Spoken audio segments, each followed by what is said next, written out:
السلام عليكم ورحمة الله وبركاته. بسم الله والصلاة والسلام على الحبيب المصطفى سيدنا محمد صلى الله عليه وسلم. واقعتنا النهاردة من الجيزة، من الصف، من بيت علاء وسالم. يا عم ما تقولش الأسامي ولا تقول المكان، بتفضح ليه؟ ما أنا لو ما قلتش هتقول إن أنت بتخترع في حكايات، ولو قلت هتقول أنت بتفضح ليه؟ الواقعة طبعا نازلة على مواقع السوشيال ميديا كلها، وزي ما حضراتكم شايفين كده. الواقعة دي حصلت في الصف في بيت علاء وسالم. علاء وسالم دول اتنين شباب وليهم أختهم عندها 30 سنة، متجوزة ومخلفة وقاعدة مع جوزها، ولكن كان كل يوم والتاني خلافات مع جوزها، وتاخد بعضها وتروح ترجع تعيش في الدوار مع اخواتها الاتنين الرجاله، ما امها وابوها الاتنين ميتين.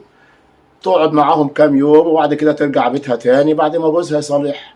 وقعدوا على كده كل يوم والتاني تتخاصم مع جوزها وترجع عند اخواتها وترجع بيتها، وعلى كده لغايه ما بقت الحياه مستحيله، لغايه ما حكما من اهله وحكما من اهلها، وهما الاتنين حصل بينهم ان هما الاتنين طلاق، وخلاص اتطلقت وقعدت مع اخواتها الاتنين، وبدأوا هما الاتنين طبعا عينيهم عليها في الراحه وفي الجايه. ما اختهم مطلقه، مش عايزين حد يتكلم علينا يا ابني، ما تخرجيش من البيت ومش عارف ايه. لكن مهما كان برضه انتوا بيروحوا شغلهم وهي الله اعلم بتروح فين.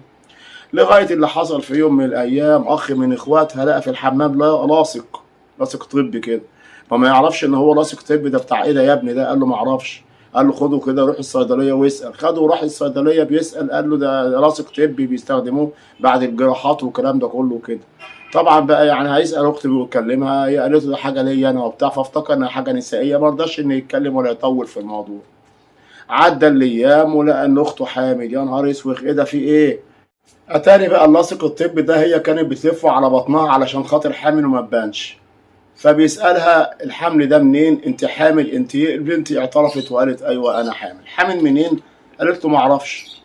انت حامل منين؟ بيضربوا فيها. منين؟ قالت لهم ما اعرفش مين بالظبط. مين بالظبط؟ هم كام واحد ولا ايه يا بنت؟ قالت لهم كام واحد ازاي يعني؟ طب مين؟ قالت لهم ده فلان وفلان وفلان وفلان وفلان. يا نهار اسود، ايه ده كله؟ طبعا الراجل هيكلمهم مع مين؟ هم هيروح لمين يقولوا ده ابنك ولا بتاع؟ لما عرفوا من اختهم ان هي خلاص بقى الموضوع كان متعدده العلاقات والعياذ بالله، قالوا لا احنا لازم نتخلص منها. بس بقى اتفقوا مع بعض هما الاثنين ان هم يتخلصوا منها كده بطريقه رحيمه، لان هما الاثنين كانوا بيحبوها وممكن توصيها عليهم. طب نعمل فيها ايه بقى ديت؟ المهم مش عايز اقول لكم على الطريقه اللي هم عملوا فيها علشان خاطر يعني ما حدش يقول انت كده بتقول على الطريقه وبتاع. المهم الطريقه بتاعتهم فشلت. في الاخر حطوها في شوال، وحطوا في الشوال طوب، وخدوا بعضهم وايه، وهي حيه جوه الشوال، وراحوا رامينها في نهر النيل، وخدوا بعضهم وراح عملوا بلاغ في الاسم علشان خاطر يخلوا ايه مسؤوليتهم عن اللي هم عملوه.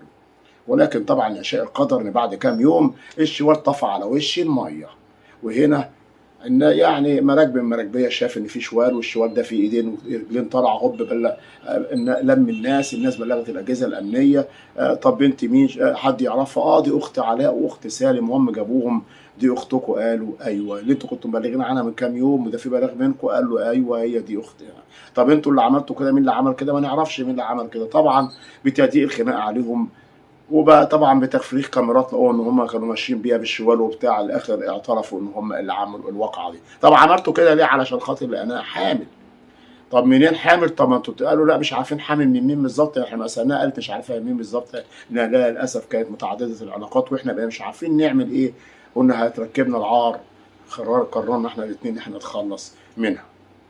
هي والعياذ بالله اللي هي عملته ديت وقعت الاثنين اخواتها الاثنين، لبسوا في الموضوع هما الاثنين، وخدوا هم وهياخدوا هما الاثنين طبعا كده اعدام. يعني ضيعتوا نفسكم علشان خاطر اللي هي كانت بتعمله.